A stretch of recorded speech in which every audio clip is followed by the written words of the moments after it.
I know in previous episodes, Siege, we've discussed players, we've discussed guys who could be available. We've touched off on the fact that it could be a buyer's market, and depending on what the prices may look like for players, that could affect guys being moved.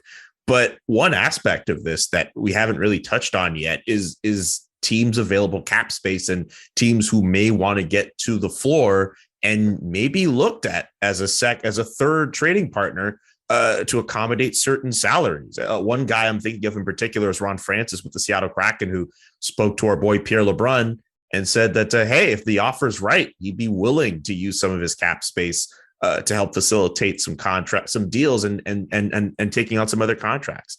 I'm curious from your vantage point, do you get the sense that teams like Seattle, there are other teams, maybe the Arizona Coyotes, obviously, how much of that are we going to be seeing at the trade deadline on March 21st?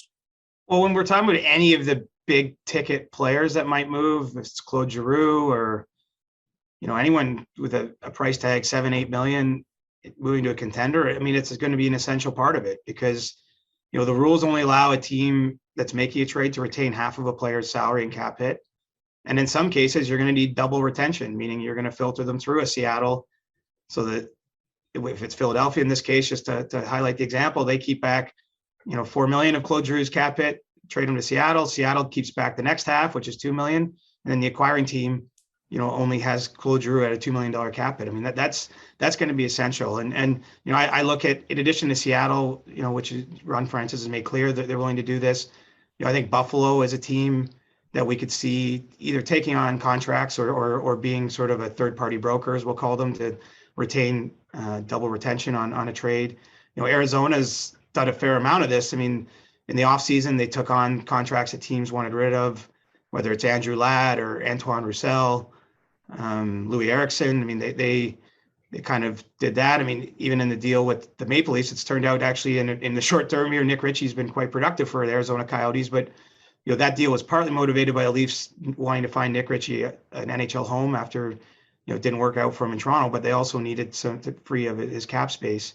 And so, this will manifest itself, as I say, in different forms. I think, in Arizona's case, they're a team, they don't have that many players signed for next season. I know they signed a couple guys over the weekend, Liam O'Brien and Travis Boyd, to extensions. So they do have a few more NHL players under contract next year, but I could see them more taking on players that they would find useful to play for them beyond the season, with the teams trading them, maybe want rid of their cap hit. They could also be a destination for Shea Weber's cap, what's remaining on his contract, which has been discussed out of Montreal, because, as we know, Shea's very, very, very, very unlikely to play in the NHL again with some of the injuries he's gone through. The Canadians are looking at a future where they're in long-term injured reserve with all the years and that amount of cap space tied to Shea. And so, his contract potentially could be used to help teams like Arizona reach the floor. So that's something to watch. But yeah, I mean, this is going to be an essential part of this deadline because, while I've said that there are tons of sellers, a lot of the players out there that are on the market, do have sizable cap hits. They don't always have a lot of dollars owed, but it's more about fitting it under that $81.5 million cap ceiling. And some of these teams are going to be needed to at least spur on some activity. You mentioned Shea Weber. Did you get a chance to read an article that Michael Russo of The Athletic put up earlier this week, where he put up a suggestion that said that maybe the Wild should look into getting Shea Weber's contract as a way to kind of alleviate some of the buyout penalties they'll be facing? I think about like 13 million, I think, over the next year. And if they get Weber's contract, they could put that on LTIR. They could find that could at least kind of help them, sign a guy like a Kevin Fiala or make a splash in the offseason. Hopefully I'm explaining that correctly, but I'm just curious what you think of that particular idea. Well, there's a misconception here, and that wouldn't actually benefit Minnesota. And it's, look, at long-term injured reserve, I have a really good, strong working understanding as a journalist of the collective bargaining agreement, but it is by far the most sort of complicated, nuanced aspect of the CBA that I encounter trying to understand what teams are doing in the league. And so essentially to use cap space, you have to first have room to have the player on your roster to begin with. And then if that player is deemed injured, then you can go beyond the cap. And so, there isn't any benefit to acquiring a contract like Weber's to use it to go into LTIR for other players, because you'd first have to have room under the ceiling to have them on your roster. And so really the only benefit, if we call it that, of that contract would be for teams looking to hit the cap floor, or teams that just know they're never going to spend to the cap ceiling, who might be getting an asset and be willing to basically use that extra space to turn it into an asset. And so, the best example of that I can think of is the Hurricanes and Patrick Marleau. When they made the trade with Toronto, it was from Toronto's end of things, it was just getting rid of Patrick Marleau's cap hit because of players they had to sign that offseason. The Hurricanes weren't going to spend right to the cap ceiling, and so they got a first-round pick out of it. They actually drafted Seth Jarvis, who's had a nice rookie season for them this year with that pick, and they were happy to give up that cap space they probably weren't going to use otherwise. And so, really the only benefit for Weber's contract are for teams that know they're not going to be spending to the ceiling. And so a team like Minnesota doesn't actually get any benefit from contemplating that sort of move. Okay. So in any case, there's still a possibility Weber could be moved to a team that could want his salary. I'm thinking about this because there's also talk that PK Subban might also be moved. At the very least, the Devils are not interested in extending him. And that's a guy with also a hefty price tag. So it's kind of giving vibes of June 2016 when they were both traded for each other. I wonder if there's a team out there who might be, I know we kind of mentioned him in the trading pile earlier this week, but I'm also wondering if there's a team that's willing to take like a percentage of his salary as well to make it work. Yeah, that one seems less likely to me, that someone would take PK at even if it's double retained, as $9 million cap hit, that's still a fairly large cap chunk. One thing I saw Elliot Friedman talk about in 32 Thoughts, which is an interesting thought, is that the idea that maybe the Devils might almost quote unquote do right by PK Subban, mutually terminate his contract and allow him to sign somewhere as a free agent. One reason they might do that, the Devils that is if they deem that there isn't a trade market for him just because of that cap hit.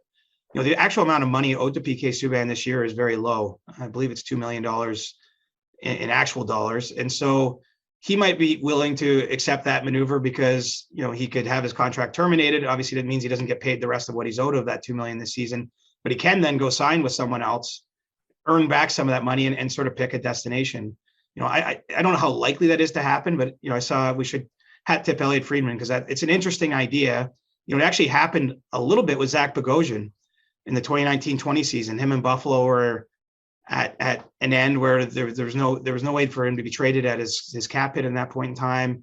He'd been in the minors and the like, and they agreed to terminate his deal just before the deadline. Bogosian met with a couple teams, ended up signing with Tampa and won a Stanley Cup that year in the NHL bubble. And so sort of the team's doing right by him by giving him a chance to go play for a more manageable cap hit somewhere else rather than riding it out. And, I could at least see that being possible for Subban. Because the benefit there, of course, is the team isn't giving up an asset to acquire him. And theoretically, he could sign for the league minimum to have a chance to spend the last 6 weeks of the regular season somewhere else in whatever bit of a playoff run he might get out of it. Because I think if we're just being realistic at this stage in his career and with so many cap challenges, I don't see a team likely to trade for him, even with double salary retention at this point in time. Can I just say that I really appreciate your brain? Because that was really well done. Just going through all that math. I was never good at math. I know you've mentioned on the show that you are good at math. So I really appreciate the fact that you are able to break that stuff down because I cannot do that at all. Well, I'm just trying to give people a sense of what might happen. It makes sense because basically what does everyone get out of it? You have to look at situations. What can everyone get out of it, right? Why would the Devils do that? Well, if PK Subban isn't an asset to them, meaning if Tom Fitzgerald and his staff make calls around the league and no one's going to trade for him, he's still owed in real time, even at a salary that low. I haven't run the math on this, but he's still owed, call it a couple $100,000 in actual real dollars for this season. So if the Devils said, "Hey, PK, you've been a great part of the community," which I know they love him, but they're just, they're kind of going in another direction at this point in time. You terminate the deal. You save the organization a few $100,000. You give PK an opportunity to now go play for a contender this year. He's getting later in his career. I'm sure he would appreciate that. And again, he can make back some of that money with the contract he signs on a new team. And so I think it's a potential win-win-win. I know for Bogosian and the Sabres, that's exactly how it played out. I mean, it probably couldn't have played out any better for Zach Bogosian, of course, because he went and won a Stanley Cup on top of it. But, you know, the same circumstances were kind of at play there. And, you know, everyone found a solution. So, you know, as much as a cap is a challenge right now, and we bring it up when we analyze basically every trade situation, what every contender's, you know, trying to do at this point in time, there are sort of creative solutions around it. And, you know, I do think that that's one that we could see play out here, depending on where the trade market ends up for Subban and what happens in the next 10 days or so.